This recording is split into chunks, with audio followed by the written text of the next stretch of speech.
In last week's episode, we talked about the men's check engine light. Like a car has a check engine light, and when that comes on, it means you probably better do something about whatever the problem is.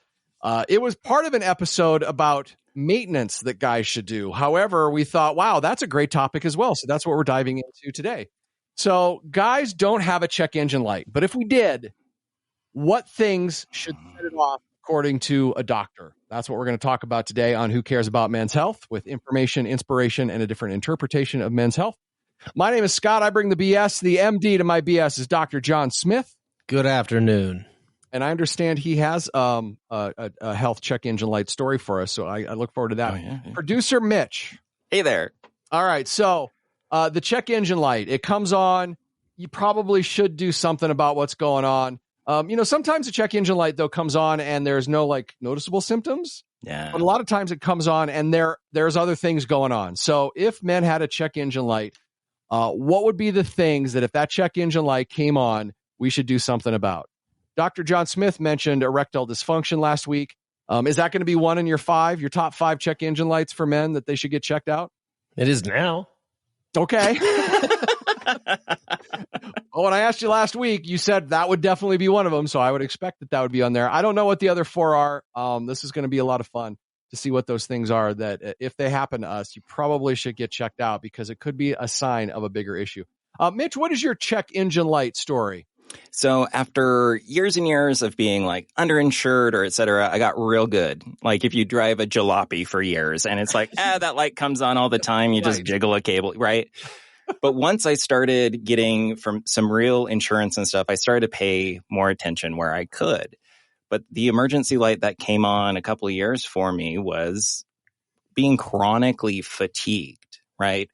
Not just, hey, I was out too late, had a couple too many drinks or something like that and wasn't feeling great the next day. But I just was constantly not feeling well. And I was tired and run down and sore when I hadn't done anything. And it took a while for me to finally pay attention to that and go get some second opinions about one diagnosis or another and find out that I had extremely, extremely low T at the time and kind of get that all fixed. And that was something that had I not paid attention to the chronic fatigue, had I just been, I'm just tired. I'm just whatever. I'll be fine tomorrow. Had I just ignored that sign, who knows how, I don't know how I would have started to get better. Yeah, that's a good one. Plus also, I think, didn't some of that fatigue also, so you did that and then you still kind of had some fatigue, like the old check engine light came on again. And you're like, I just took this in. What's going on?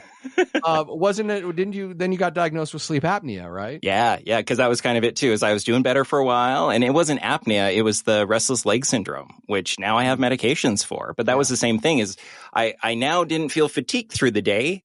But still, I would wake up and it didn't matter when I went to bed, how long I was sleeping, what, stats my smartwatch was telling me, et cetera. I was still tired and just dragging butt all day, every day. And that was another one that I'm like, I gotta figure this out. Got it. And we all know how important sleep is. It's one of our core 4, right? Nutrition, activity, mental health, sleep. Sleep impacts our health in so many ways. Not just being tired, but it's been shown that if you don't get enough sleep, you can have other health issues. So that's a good check engine light to get checked out. Dr. Smith, is sleep on your list? Sleep is always on my list. Okay. I have a feeling you just said that. I don't know if that was on your original. All right. I can't wait to dive into this list. The top 5 check engine lights for men. If one of these things happen, you probably should get it checked out. Any particular order, or are we just going to dive in? So I've got a couple of these things that are probably no brainers that I think in reality they're in a top 5 just because if you're going to ignore these, you're probably not looking to keep that car running at all. And so I've got a few extras that I think a couple of them you'll agree that are just kind of like, hey, you should probably do something about that if it's happening. And so I've got a few more than 5, but it should make sense as we go through. All right. You're just an overachiever. Let's go ahead and kick off this list. What's your first one you're going to give to us? Well, I don't know about overachieving, but I mean, you think about something like chest pain. If you're having chest pain with exercise, things like that, that's not something I should be telling you, like, hey, you should probably go see somebody about.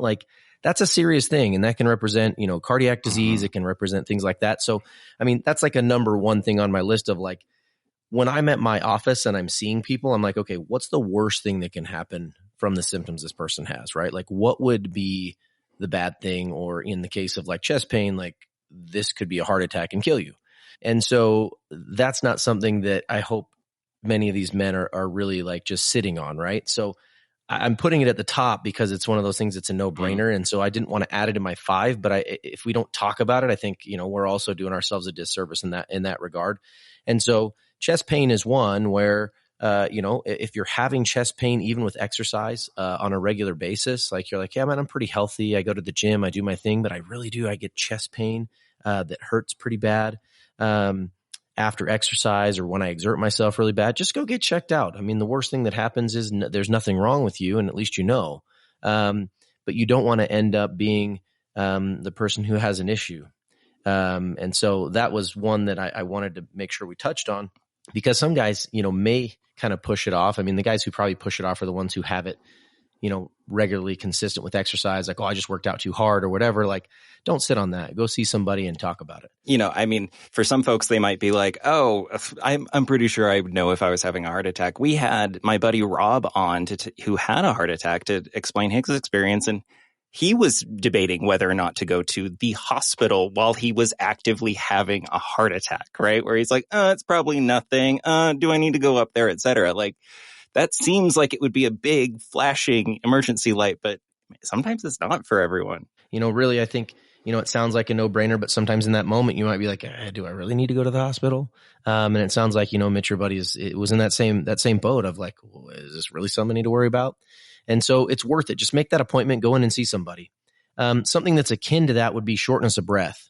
Like you get out, you start exercising, you're like, man, I am gassed way earlier than I used to be. I just can't keep up.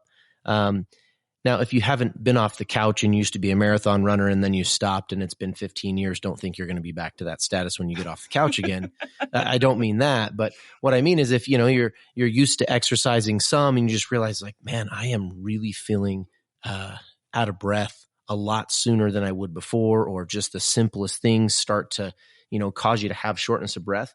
That's another one that's akin to chest pain. Like, don't goof around with that, because again, that can represent similar, cardiac disease, things like that, where your body's just not able to do the things it needs to, and you may need to get in and have something overhauled. And pulmonary embolism, is that considered cardiac disease?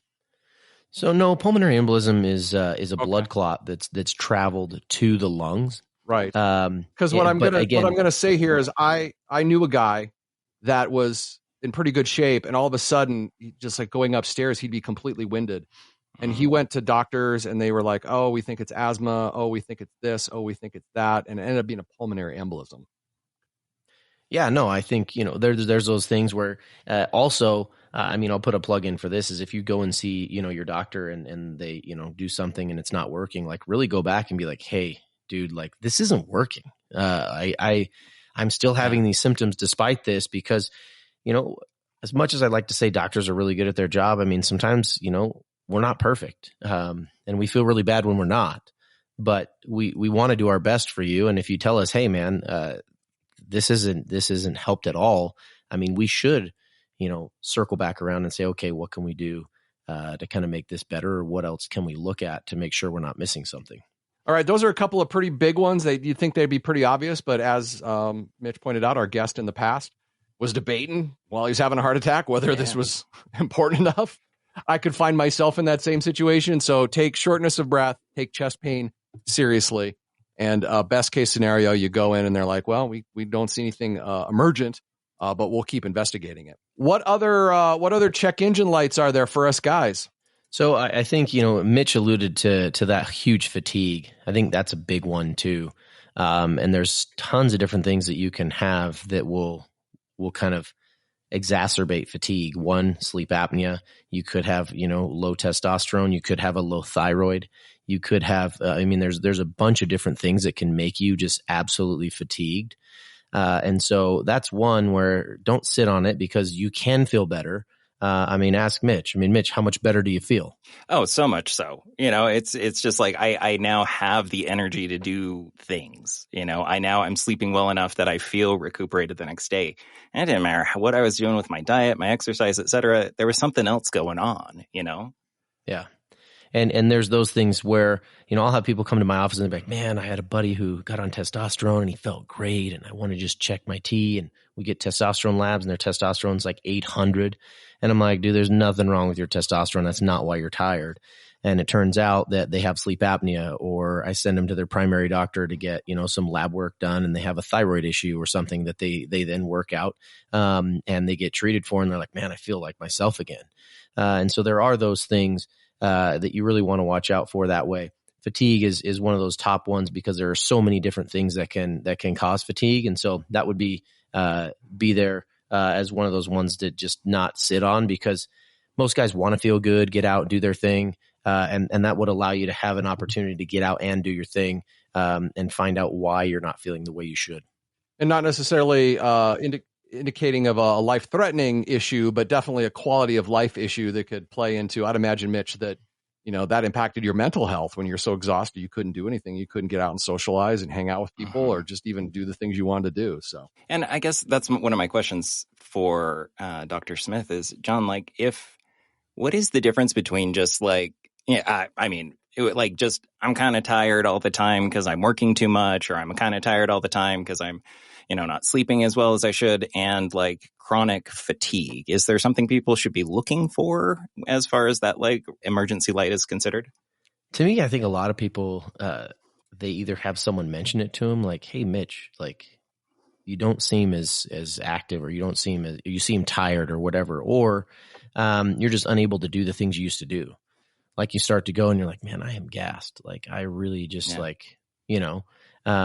and those are the reasons to kind of get up and say, all right, let me check this out. Let's just not sit on this for a little while. When you're not able to kind of get up and feel the same way you did. All right. What are some other of those check engine lights that us guys really should be paying attention to? Yeah. So erectile dysfunction is one for me where it can represent a problem. It can be the canary in the coal mine, so to speak. It can represent some early onset cardiovascular disease for some people. And so having that be there, having that checked out, going and having a cardiac evaluation or talking to your primary doctor is one where it can pay dividends and really mean a difference, because most people in those younger demographics without other health problems shouldn't be having those issues. Another one from my field is urinary issues. A lot of men put that off, and they come and see me when things have kind of progressed, and now they're trickling. Sometimes I'll ask men, how well they're urinating by if they hit the back of the bowl, the middle, the front, or they pee on their shoes. And that kind of tells me how bad their urination is. And some of these guys wait until they're literally dribbling on their shoes before they come and see me. And that can cause problems with the kidneys, problems with the bladder, and really make, urination a chore for the rest of your life, which you could avoid by just coming in and being seen earlier, when those fluids didn't seem to be flowing like they should. All right. So from the urology world, erectile dysfunction, who would have guessed that that is actually indicative of possibly of other problems? So that's good to know. It's not just the one problem. And the urination thing, that's good too. So what else is on your list? Those check engine light items that us guys should not ignore, or that we should, go get the code scanned, if you will. So I think giving a plug for Mitch has talked a lot about some, mental health and things like that over the years. I think that's another one that men, the engine light might come on and they might not want to they might not want to deal with it. They might want to put the duct tape over the light and not worry about it. Right. If you're noticing that, I think, we've had a lot of these conversations where life changes happen. You lose a job, you retire, things happen in your life that become difficult. Relationships and things like that, where you can really, become apathetic to things and lose interest in things. I think that's one where I would invite men to just say, hey, let me just go and have a conversation with someone, because it can really make a huge difference. If you look at a lot of the statistics with the depression and anxiety and a lot of those things that are happening, it's much more prevalent now since COVID. And I think more people are willing to kind of go out and have those conversations. And I think those are really important things not to put off, because they can really be detrimental long term. I think that I was one of the people that like had taped over the light with my mental health. It makes me think of my old Trooper that I had rebuilt the engine on, and it blew a head gasket, and there's steam coming up out of the engine and everything. And I pull off to the side of the road, and I'm just trying to like get it to cool down, reload the stuff. And this woman walks all the way across the parking lot, and she's like, "Sir, I think there's something wrong with your car." And I'm just like, "No, you don't say," right? And or the better man response would be, "No, it's fine." Yep. And that was kind of it. And similarly, like I had people in my life that were saying, "Hey, you seem kind of off. Hey, it doesn't seem like you have as much energy. It doesn't seem, you're getting into more fights than you used to, etc." And it was really easy for me to be like, I'm just fine. I'm just whatever. But it took enough people telling me that to be my warning light to finally go in and talk to someone and start to work on that. Yeah. And if you're super close, like one of the kind of barriers that I faced is, you think, all right, this is a good idea. You get talked into it. You listen to our podcast, you listen to other people, you should get help. Help's a good thing. They can give you tools to deal with these issues and help you work through them. But then when you make the appointment or after you've made the appointment, you're like, what are we going to even talk about anyway? This is dumb. And then you end up not showing up or canceling, right? Like, right. But trust. If you show up, you will find things to talk about. That's what these professionals are able to do. They're able to help you figure these things out. It's not all on you to do all the talking. That's why you're there. So, yeah, don't fall to that trap. Agreed. Dr. Smith, what else you got on your list here? Where are we even at? I know you gave us 2 bonus ones up front. I think we've hit sleep. I think we've hit a couple from the urology world. We just hit this one here, your mental health. What else is out there? There's a few more that I kind of just want to lump them together because, again, these are just things that if you see, like if you saw oil leaking on the driveway or you saw, those different things of kind of the higher incident things that we're seeing nowadays. Anytime you're having, difficulty with swallowing or changes in your bowel habits, those are definite things to seek help and look into. There can be a lot of different things going on, along with the difficulty swallowing, persistent hoarseness or losing your voice, things like that, where you're like, oh, that's a weird thing. It just seems to happen. Sometimes there are other things going on that can cause a problem. And so those would be the things that I would say, hey, don't fool around with those things, because we've noticed that colon cancer has been on the rise, and it's happening in earlier and earlier age groups. And so kind of not sweeping those to the side, because those, again, are hard things to talk about. Nobody wants to come in and talk about erectile dysfunction, and then nobody wants to come in and talk about bowel and bladder stuff. But those are things that can really have a big impact down the line.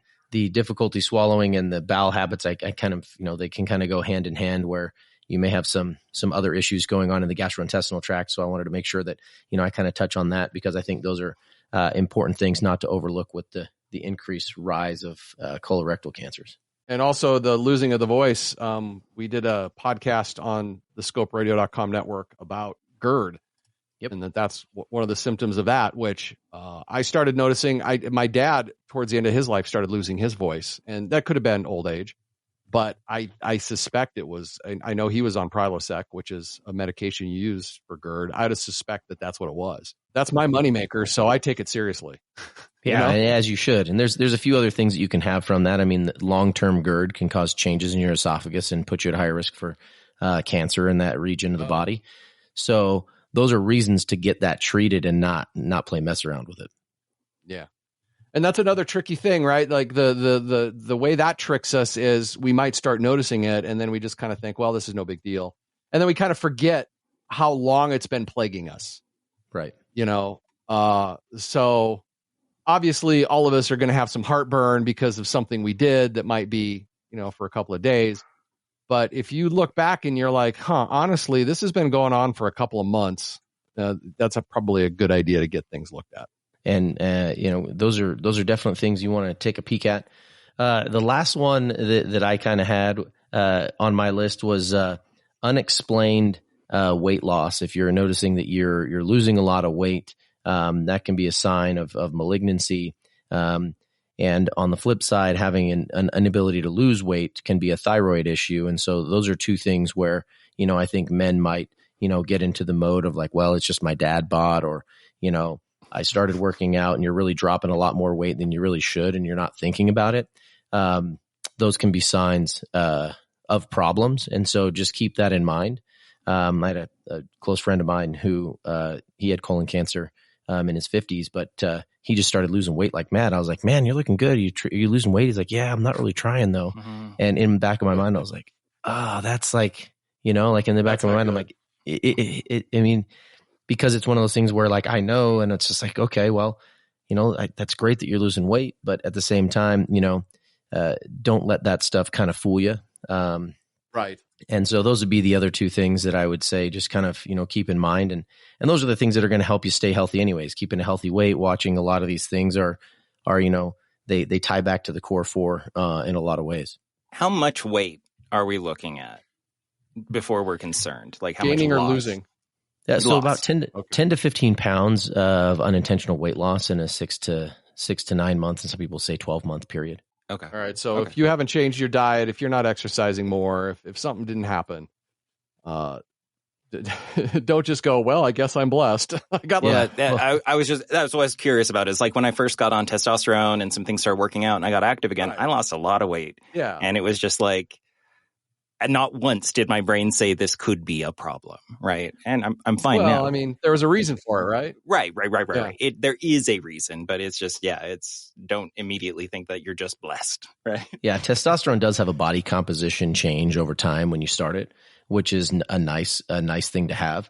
But if you're talking about somebody who's not doing anything, haven't changed anything, and then all of a sudden they're like, man, it's like my metabolism's back to when I was 15. Like, that's not normal, right? And so, I think those are the things that you want to keep your mind on and just keep in the back of your mind. All right. Well, that's a pretty good list there. And I know us guys can sometimes just ignore the check engine light, but don't do it on your car. Well, actually, maybe this would be a good way to wrap it up. Like, why do guys ignore the check engine light? I think maybe we're not paying attention. I think sometimes, Mitch, maybe you can speak to this. It's because you're like, oh, this is going to cost me. I don't have the money to go in and deal with this. I know, as someone who has driven junkers for most of my life and always has like a gigantic toolbox in the back of my car, I've learned a lot of ways to keep the car running even at suboptimal levels because the idea of the cost of a mechanic for the longest time in my life was just something I could not afford. Yeah. And so I think a lot of times with health, it's kind of similar where, rather than going and getting it looked at, you just are like, okay, we'll just make it work. Yeah. Just hope for the best. Just put a quart of oil in and just run it down the road another 100,000 miles. Right. What are some other reasons, guys, in your experience, Dr. Smith, that just ignore that light? I think a lot of times it's just the uncomfortableness of wanting to talk about it. Sometimes people are busy. Guys blame that a lot. Well, I'm working, I'm supporting myself and my family or whatever, and they just don't make time to do it. It's not a priority to them. When in reality, like if your car broke down and you couldn't get to work, that'd be a pretty big priority. You come out to a flat tire and you're like, well, now I can't get to work. That's the priority for the day, is to get the tire fixed so you can get to work, or put the spare on so you can get to work. And I think that, we don't look at it like that. We just say, oh yeah, I'll just, my chest hurt a little bit after I worked out the other day. And, I'm doing well. I'm just working hard. I'm working harder than I ever have. And that's probably why it is. And so we make excuses for ourselves, when in reality, we need to just go in and make sure we're doing those things when we do see those lights come on. Or, there's some sort of a manliness to be like, oh, I got this thing going on, but it's fine. I can deal with it. Right. Because I'm tough. Sure. I think sometimes masculinity gets in the way as well. Of course. And we've talked about that on other episodes too. And, if you're a broken down jalopy along the side of the road, you ain't no good to anybody. So, keep that in mind, I guess. All right, Dr. Smith, thank you very much. Those are some great things for us guys to look at. If you are listening and any of these resonated with you, our challenge to you is actually to go in and do something about it. Get that thing checked out, because it might not be a big deal. It probably isn't, but it could be. And that's why you go in and get it checked out, because it can impact your life, the ones that you love, and your health. If you have any stories about your check engine light, either that you paid attention to or ignored, and you'd like to share those because you think those would be useful to other guys, by all means, let us know. You can email us hello@thescoperadio.com. Hello@thescoperadio.com. Thanks for listening. Thanks for caring about men's health.